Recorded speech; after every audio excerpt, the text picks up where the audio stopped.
শুভেন্দু অধিকারী সম্পর্কে কঠোর সমালোচনা করলেন কুণাল ঘোষ। দেখুন তিনি কি বলেছেন। ভাবে সাংবাদিকদের কাছে এই বিষয়টি বলেছেন এবং তার সঙ্গে সঙ্গে আরেকটি বিষয় বলেছেন, সেটি হচ্ছে দেশের বহু সংগ্রামের বহু প্রাণের বিনিময়ে আসা স্বাধীনতা দিবস নিয়ে সংঘ প্রধানের যে অযৌক্তিক বিবৃতি, তার পরিপ্রেক্ষিতে কড়া অবস্থান, তার প্রতিবাদ মমতা বন্দ্যোপাধ্যায় করেছেন। এই দুটি বিষয় আমি কোনো অতিরিক্ত কথা বলবো না বা এই দুটি সংক্রান্ত কোনো প্রশ্নের কোনো উত্তর দেব না। এর বাইরে আপনাদের অন্য যে প্রতিক্রিয়ার বিষয় রয়েছে সেটা বললে আমি তার উত্তর নিশ্চয়ই দেব।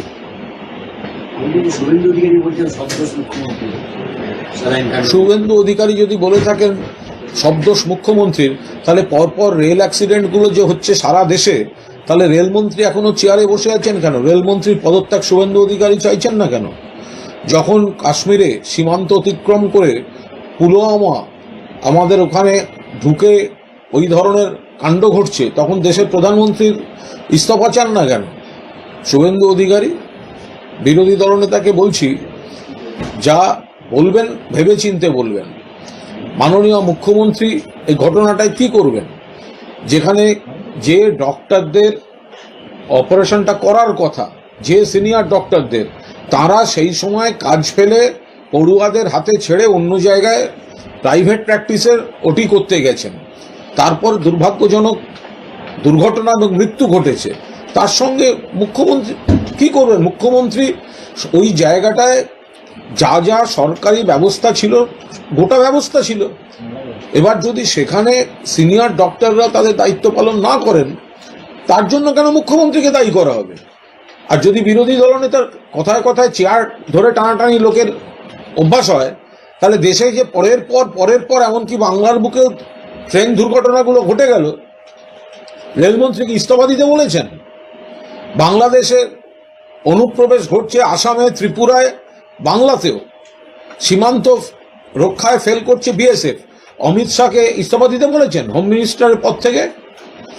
যখন জঙ্গি আক্রমণ হয়, যখন সর্বনাশ ঘটে, তখন প্রধানমন্ত্রীকে ইস্তফা দিতে বলেছেন।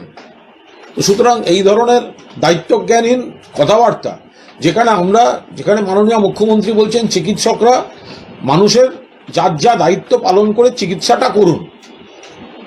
সিনিয়র চিকিৎসক তিনি যদি সেই সময় প্রাইভেট প্র্যাকটিস করতে গিয়ে প্রাইভেট নার্সিংহোমে তিনি ওটি করতে চলে যান, তো শুভেন্দু অধিকারী কি এই সংস্কৃতিগুলোকে সমর্থন করছেন?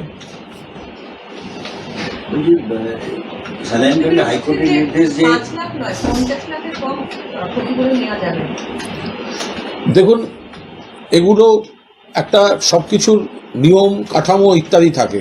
কোনো মুখ্যমন্ত্রী নিজেই বলে দিয়েছেন কোনো আর্থিক ক্ষতিপূরণ দিয়ে মৃত্যুর ক্ষতিপূরণ হয় না, কিন্তু তা সত্ত্বেও একটা ক্ষতিপূরণ মুখ্যমন্ত্রী জানিয়েছেন।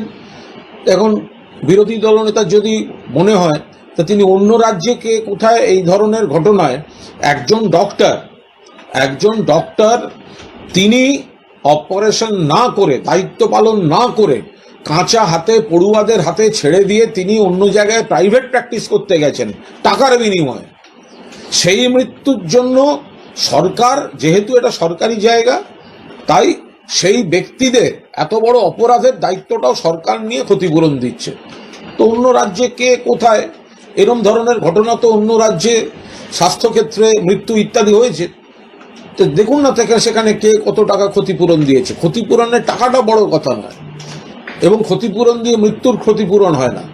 সিস্টেমটা এই যে বারবার আমরা বলি, ডাক্তারবাবুরা নিশ্চিতভাবে তারা তাদের বক্তব্য যে কোনো ইস্যুতেই রাখতে পারেন, কিন্তু তাদের প্রাথমিক দায়িত্ব গরিব মানুষকে বাঁচানো সরকারি হসপিটালে, এবং সেটা না করে একই সময় প্রাইভেট প্র্যাকটিস করতে গিয়ে ওটি করছেন, আর এখানে পড়ুয়াদের হাতে ছেড়ে দিয়ে লোক মারছেন।